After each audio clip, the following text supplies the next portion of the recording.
اعوذ باللہ من الشیطان الرجیم بسم اللہ الرحمن الرحیم لن تنالوا البر حتى تنفقوا مما تحبون وما تنفقوا من شيء فإن الله به علیم۔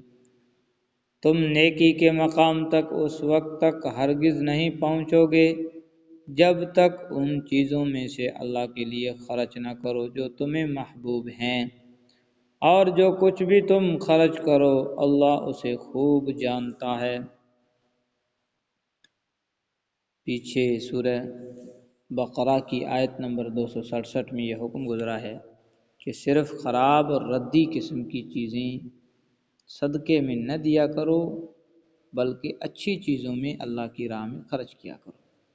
اب اس آیت میں مزید آگے بڑھ کر یہ کہا جا رہا ہے کہ صرف یہی نہیں کہ اچھی چیزیں اللہ کی خوشنودی کے لیے دو، بلکہ جن چیزوں سے تمہیں زیادہ محبت ہے ان کو اس راہ میں نکالو تاکہ صحیح معنی میں اللہ کے لیے قربانی کا مظاہرہ ہو سکے۔ جب یہ آیت نازل ہوئی تو صحابہ کرام رضی اللہ عنہم نے اپنی سب سے زیادہ پسندیدہ چیزیں صدقہ کرنی شروع کر دی، جس کے بہت سے واقعات حدیث اور تفسیر کی کتابوں میں مذکور ہیں۔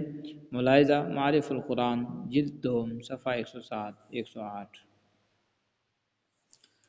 کل الطعام کان حلا لبنی اسرائیل الا ما حرم اسرائیل علی نفسه من قبل ان تنزل التوراۃ قل فأتوا بالتوراۃ فاتلوها ان کنتم صادقین۔ تورات کے نازل ہونے سے پہلے کھانے کی تمام چیزیں جو مسلمانوں کے لیے حلال ہیں بنی اسرائیل کے لیے بھی حلال تھی، سوائے اس چیز کے جو اسرائیل یعنی یعقوب نے اپنے اوپر حرام کر لی تھی۔ یہ پیغمبر یہودیوں سے کہہ دو کہ اگر تم سچے ہو تو تورات لے کر آؤ اور اس کی تلاوت کرو۔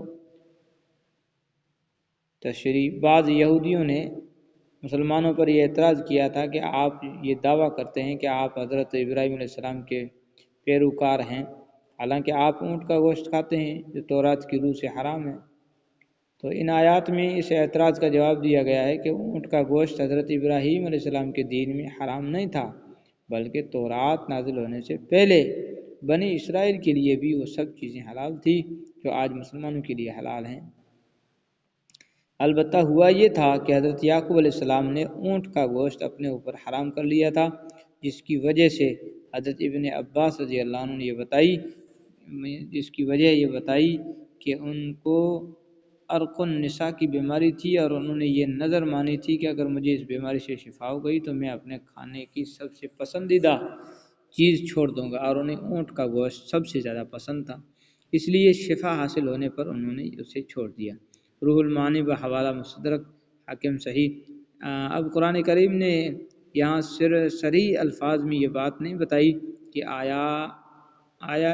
آیات اس کے بعد یہ گوشت بنی اسرائیل پر بھی حرام کر دیا گیا تھا یا نہیں، لیکن سورہ نساء میں 160 میں آیات میں سورہ نساء کی 160 آیات میں اللہ تعالیٰ نے فرمایا کہ بنی اسرائیل کی نافرمانیوں کی وجہ سے ان پر بہت سی اچھی چیزیں بھی حرام کر دی گئی تھی، اور اسی صورت کی 50ویں آیات میں گزر چکا ہے کہ حضرت عیسیٰ علیہ السلام نے بنی اسرائیل سے کہا تھا کہ اور جو کتاب مجھ سے پہلے آ چکی ہے یعنی تورات میں اس کی تصدیق کرنے والا ہوں، اس لیے بھیجا گیا ہوں تاکہ کچھ چیزیں جو تم پر حرام کی گئی تھی اب تمہارے لیے حلال کر دوں۔ نیز یہاں تورات نازل ہونے سے پہلے یعنی تورات میں اس کی تصدیق کرنے والا ہوں اور اس لیے بھیجا گیا ہوں تاکہ کچھ چیزیں جو تم پر حرام کی گئی تھی اب تمہارے لیے حلال کر دوں۔ نیز یہاں تورات نازل ہونے سے پہلے کے الفاظ بھی یہ بتا رہے ہیں کہ اونٹ کا گوشت شاید تورات نازل ہونے کے بعد ان پر حرام کر دیا گیا تھا۔ اب جو چیلنج ان کو دیا گیا ہے، اگر تم سچے ہو تو تورات لے کر آؤ اور اس کی تلاوت کرو، اس کا مطلب یہ ہے کہ تورات میں یہ کہیں مذکور نہیں کہ اونٹ کا گوشت حضرت ابراہیم علیہ السلام کے وقت سے حرام چلا آتا ہے۔ اس کے برعکس یہ حکم صرف بنی اسرائیل کو دیا گیا تھا، چنانچہ اب بھی بائبل کی کتاب احبار میں جو یہودیوں اور عیسائیوں کی نظر میں تورات کا ایک حصہ ہے، اونٹ کی حرمت بنی اسرائیل ہی کے لیے بیان ہوئی ہے، اونٹ کی حرمت بنی اسرائیل ہی کے لیے بیان ہوئی ہے۔ تم بنی اسرائیل سے کہو کہ تم ان جانوروں کا گوشت نہ کھانا جن یعنی اونٹ کو، سو وہ تمہارے لیے ناپاک ہے۔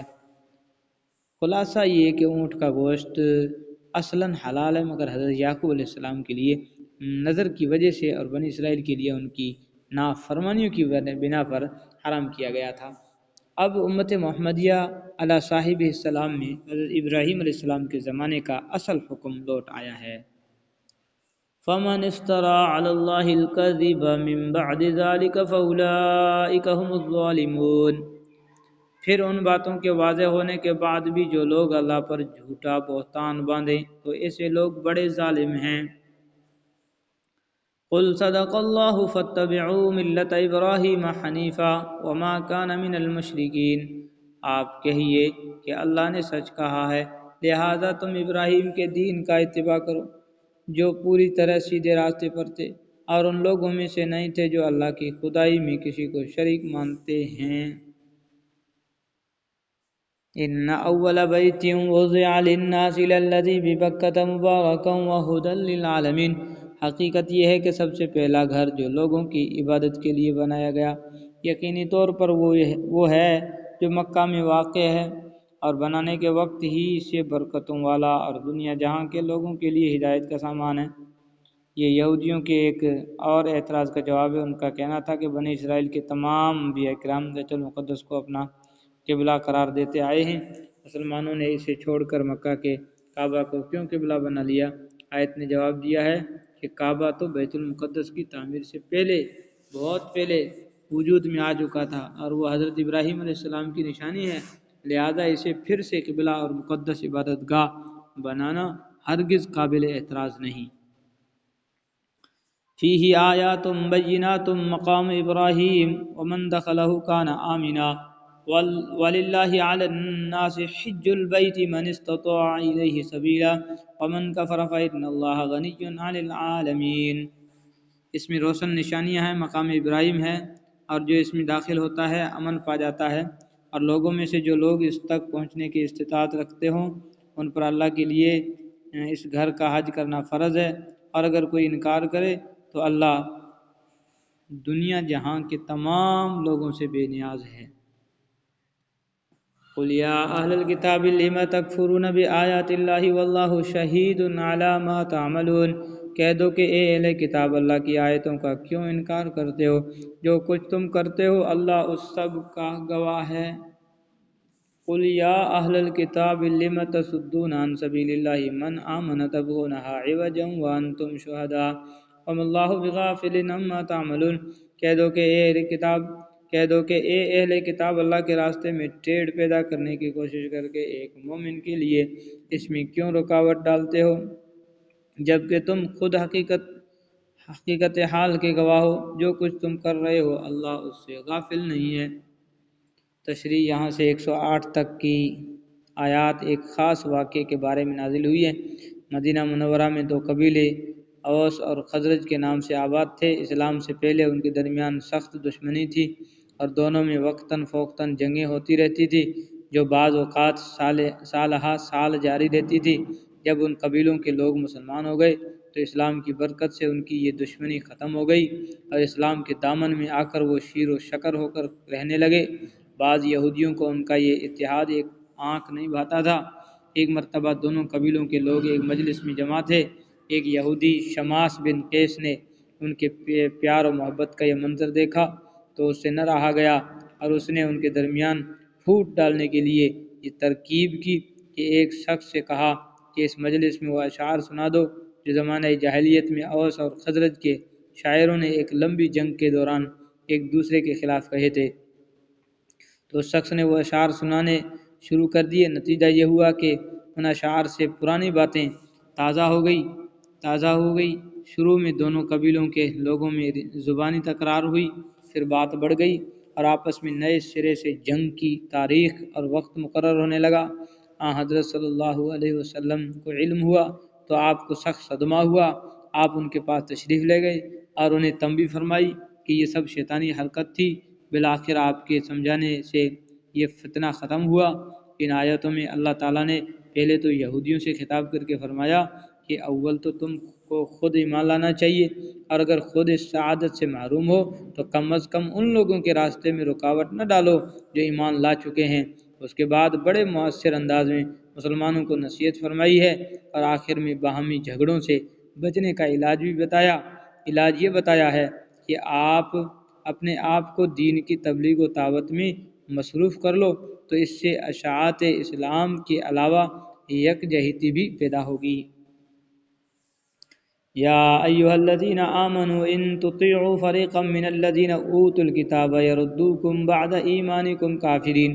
اے ایمان والو، اگر تم اہل کتاب کے ایک گروہ کی بات مان لو گے تو وہ تمہارے ایمان لانے کے بعد تم کو دوبارہ کافر بنا کر چھوڑیں گے۔ تمہارے ایمان لانے کے بعد تم کو دوبارہ کافر بنا کر چھوڑیں گے۔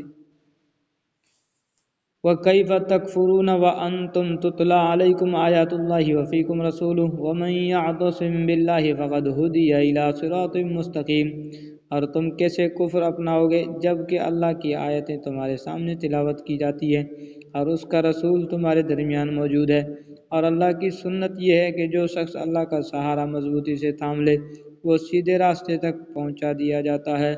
صدق اللہ العظیم۔